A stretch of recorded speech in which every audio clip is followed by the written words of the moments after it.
চট্টগ্রাম বন্দর বিদেশিদের ইজারা দেওয়ার প্রতিবাদে প্রতীকী গণ অনশন পালন করছে এই মুহূর্তে বন্দর রক্ষা কমিটি। এই বিষয়ে সেখানকার একটু বিস্তারিত তথ্য আমরা জেনে নিতে চাই। আমরা চট্টগ্রামে থেকে আমাদের সহকর্মী আলামিন শিকদার সেখানে রয়েছেন। আলামিন, বিদেশিদের ইজারা দেওয়ার প্রতিবাদ তো তারা করছেন, এছাড়া আর কি কোনো দাবি দেওয়া জানাচ্ছেন কিনা বক্তারা এই অনশন থেকে?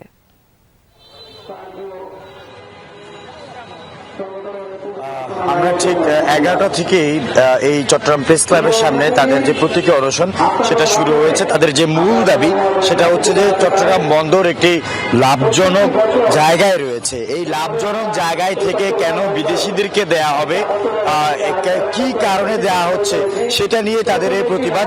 আমরা একটু এখানে যারা প্রতীকী গণ অনশন পালন করছেন তাদের সাথে কথা বলবো। আজকে যদি আপনাদের কাছে কোনো ধরনের সিদ্ধান্ত না আসে, আপনারা কোন ধরনের কঠোর সিদ্ধান্তের দিকে যাবেন?